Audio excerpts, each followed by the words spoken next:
friends, welcome to Suvaiyana Samayal. இன்னைக்கு நம்ம சுவையான சமையல் சேனல்ல சுவையான ரோட்டு கடை காளான் ரெசிபி எப்படி செய்யறதுன்னு பார்க்கலாம். வாங்க வீடியோக்குள்ள போகலாம். ரோட்டு கடை காளான் செய்யறதுக்காக 1/4 கிலோ அளவுக்கு முட்டைக்கோஸ் எடுத்து பொடி பொடியா கட் பண்ணி எடுத்து வச்சிருக்கேன். இப்போ ஒரு மிக்சிங் பவுல்ல நம்ம பொடியா கட் பண்ணி எடுத்துருக்கிற முட்டைக்கோஸ் சேர்க்கலாம். இதுல பாத்தீங்கன்னா நம்ம கட் பண்ணி எடுத்திருந்த முட்டைக்கோஸ் மொத்தமா 2 கப் அளவுக்கு இருந்தது. இதை சேர்க்கலாம். இதுல 1 கப் அளவுக்கு மைதா மாவு சேர்த்துக்கோங்க. கூடவே 1/4 கப் கார்ன்ஃப்ளவர் சேர்த்துக்கோங்க. தேவையான அளவுக்கு உப்பு சேர்த்துக்கோங்க. இதில் உங்கள் காரத்துக்கு ஏற்ப மிளகாய்த்தூள் சேர்த்துக்கோங்க. நான் இதில் 1/2 டீஸ்பூன் மிளகாய்த்தூளும் 1 டீஸ்பூன் காஷ்மீரி மிளகாய்த்தூளும் சேர்த்துருக்கேன். கூடவே 1/2 டீஸ்பூன் கரம் மசாலா சேர்த்துக்கோங்க. இதெல்லாம் சேர்த்ததுக்கு அப்புறமா இதை நல்லா மிக்ஸ் பண்ணி எடுத்துக்கோங்க. நல்லா மிக்ஸ் பண்ணி எடுத்ததுக்கு அப்புறமா கொஞ்சம் கொஞ்சமாக தண்ணி சேர்த்து இதை நல்லா பிசைஞ்சு எடுத்துக்கோங்க. இது கூடவே 1 டீஸ்பூன் இஞ்சி பூண்டு நல்லா தட்டி சேர்த்துக்கோங்க. தட்டி சேர்க்கும் போது ரொம்பவே ஃப்ளேவர்ஃபுல்லாக இருக்கும். மாவோட பதம் பார்த்தீங்கன்னா ரொம்ப கெட்டியாகவும் இல்லாமல் நல்லா லூஸாகவும் இல்லாமல் நம்ம பக்கோடா போடுற அளவுக்கு இருக்கணும். அவ்வளோதான். அடுத்ததான் நம்ம இதை ஃப்ரை பண்ணி எடுக்க வேண்டியதுதான்.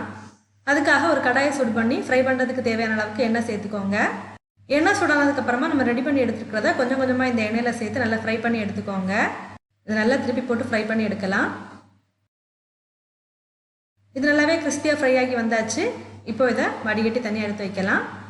இந்த மாதிரி இருக்கிற எல்லாத்தையும் எண்ணெயில் போட்டு ஃப்ரை பண்ணி எடுத்து வைக்கலாம். பாருங்கள், எல்லாத்தையுமே ஃப்ரை பண்ணி எடுத்ததுக்கப்புறமா இந்த மாதிரி சின்ன சின்னதாக உதுத்தி எடுத்து வச்சுக்கோங்க. எல்லாத்தையுமே உதுத்தி எடுத்து வச்சாச்சு. இப்போ அடுத்ததாக ஒரு பவுல் எடுத்துக்கோங்க. இதில் 1 டேபிள் ஸ்பூன் கார்ன்ஃப்ளவர் சேர்த்துக்கோங்க. கூடவே 1/2 கப் தண்ணி சேர்த்து கட்டி இல்லாமல் இது நல்லா கலந்து எடுத்து வச்சுக்கோங்க. அடுத்ததாக நம்மளோட ரோட்டுக்கடை காளான் ரெசிபி செய்கிறதுக்காக ஒரு கடாயை சூடு பண்ணிக்கோங்க. கடாய் சூடானதுக்கப்புறமா தேவையான அளவுக்கு தேங்காய் எண்ணெய் சேர்த்துக்கோங்க. எண்ணெய் சூடானதுக்கப்புறமா கருவேப்பிலை சேர்த்துக்கோங்க. இப்போ பார்த்தீங்கன்னா 2 பெரிய வெங்காயம் கட் பண்ணி எடுத்திருக்கேன். இப்போ இதில் கொஞ்சமாக மட்டும் கடைசியாக சேர்க்கறதுக்காக தனியாக எடுத்து வச்சுட்டு மீதமாக இருக்கிற வெங்காயத்தை இந்த எண்ணெயில் சேர்த்து நல்லா வதக்கி எடுத்துக்கோங்க. இது கூடவே இந்த வெங்காயம் வதங்குறதுக்கு தேவையான அளவுக்கு உப்பு சேர்த்து வெங்காயத்தை நல்லா வதக்கி எடுத்துக்கோங்க. வெங்காயம் லைட்டாக வதங்கி வந்ததுக்கப்புறமா 1 டீஸ்பூன் நல்லா தட்டி எடுத்த இஞ்சி பூண்டு சேர்த்துக்கோங்க. இஞ்சி பூண்டு விழுதோட பச்சை வாசனை போகிற அளவுக்கு இது நல்லா வதக்கி எடுக்கலாம். இஞ்சி பூண்டு விழுதோட பச்சை வாசனை போனதுக்கப்புறமா 1 தக்காளி மிக்சி ஜாரில் சேர்த்து நல்லா அடித்து எடுத்திருக்கேன். இதையும் இதில் சேர்த்து நல்லா வதக்கி எடுக்கலாம். வெங்காயம் தக்காளி எல்லாம் நல்லா வதங்கி வந்ததுக்கப்புறமா இதுக்கு தேவையான மசாலா எல்லாம் சேர்க்கலாம். ஒரு 1/4 டீஸ்பூன் மஞ்சள் தூள் சேர்த்துக்கோங்க. கூடவே ஒரு 1/4 டீஸ்பூன் நல்லா தட்டி எடுத்த சீரகத்தூள் சேர்த்துக்கோங்க. ஒரு 1/2 டீஸ்பூன் கரம் மசாலா சேர்த்துக்கோங்க. கூடவே உங்கள் காரத்துக்கு ஏற்ப மிளகாய்த்தூள் சேர்த்துக்கோங்க. நான் இதில் 1/2 டீஸ்பூன் மிளகாய்த்தூளும் 1/2 டீஸ்பூன் காஷ்மீரி மிளகாய்த்தூளும் சேர்த்துருக்கேன். இந்த மசாலாலாம் சேர்த்ததுக்கப்புறமா மசாலாவோட பச்சை வாசனை போகிற அளவுக்கு இதை நல்லாவே வதக்கி எடுத்துக்கோங்க. இப்போ பார்த்தீங்கன்னா மசாலாவோட பச்சை வாசனை போகிற அளவுக்கு இதை நல்லாவே வதக்கி எடுத்தாச்சு.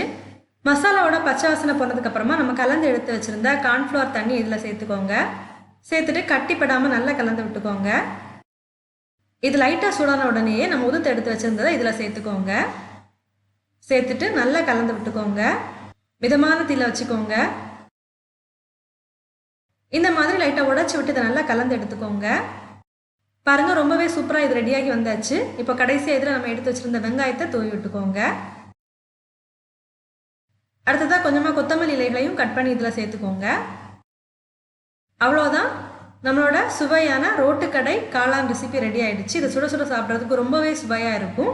நீங்களும் இந்த மாதிரி செஞ்சு பாருங்கள். செஞ்சு பார்த்ததுக்கு அப்புறமா உங்கள் கமெண்ட்ஸை மறக்காமல் எங்களோட ஷேர் பண்ணுங்கள். இந்த வீடியோ உங்களுக்கு யூஸ்ஃபுல்லாக இருந்தது அப்படின்னா வீடியோவை லைக் பண்ணி உங்கள் நண்பர்களோட பகிர்ந்து கொள்ளுங்கள். நீங்கள் இன்னும் நம்ம சுவையான சமையல் சேனலை சப்ஸ்கிரைப் பண்ணலைன்னா மறக்காமல் சேனலை சப்ஸ்கிரைப் பண்ணிக்கோங்க. இந்த மாதிரி சுவையான ஒரு ரெசிபியோட நான் உங்களை சந்திக்கிறேன்.